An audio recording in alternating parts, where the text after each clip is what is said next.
अत्यंत तेजमय स्वरूप अपने दाहिने हाथ में जप की माला और बाएं हाथ में कमंडल धारण किए माँ ब्रह्मचारिणी की ये कथा है।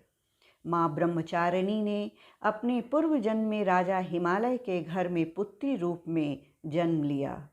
तब देव ऋषि नारद के उपदेश से इन्होंने भगवान शंकर को अपने पति रूप में प्राप्त करने के लिए अत्यंत कठिन तपस्या की थी।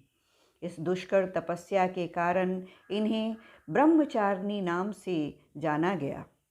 कथा के अनुसार 1000 वर्ष उन्होंने केवल फल फूल खाकर व्यतीत किए और 100 वर्षों तक केवल शाक पर निर्वाह किया था। कुछ दिनों तक कठिन उपवास रखते हुए देवी ने खुले आकाश के नीचे वर्षा और धूप के भयानक कष्ट भी सहे। कई हजार वर्षों की इस कठिन तपस्या के कारण ब्रह्मचारिणी देवी का शरीर एकदम क्षीण हो गया।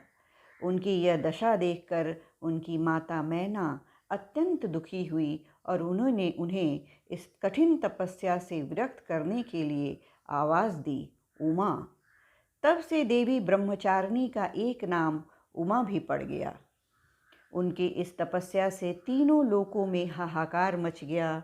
देवता, ऋषि, सिद्धगण, मुनि सभी देवी ब्रह्मचारिणी की इस तपस्या को अभूतपूर्ण पुण्यकृत बताते हुए उनकी सराहना करने लगे। अंत में पितामह ब्रह्मा जी ने आकाशवाणी के द्वारा उन्हें संबोधित करते हुए प्रसन्न स्वर में कहा, देवी, आज तक किसी ने ऐसी कठोर तपस्या नहीं की जैसे तुमने की है। तुम्हारे इस कृत्य की चारों ओर सराहना हो रही है। तुम्हारी मनोकामना परिपूर्ण होगी। भगवान चंद्रमौली शिव जी तुम्हें पति रूप में प्राप्त अवश्य होंगे। अब तुम तपस्या से विरक्त होकर घर लौट जाओ। शीघ्र ही तुम्हारे पिता तुम्हें बुलाने आ रहे हैं।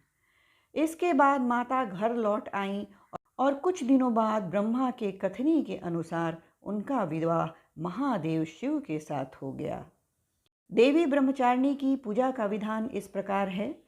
सर्वप्रथम आपने जिन देवी देवताओं को कलश में आमंत्रित किया है, उनकी फूल, अक्षत, रोली, चंदन से पूजा करें तथा उन्हें दूध, दही, शर्करा, घृत और मधु से स्नान कराएं। देवी को जो कुछ भी प्रसाद में अर्पित कर रहे हैं, उनमें से एक अंश इन्हें भी अर्पण करें।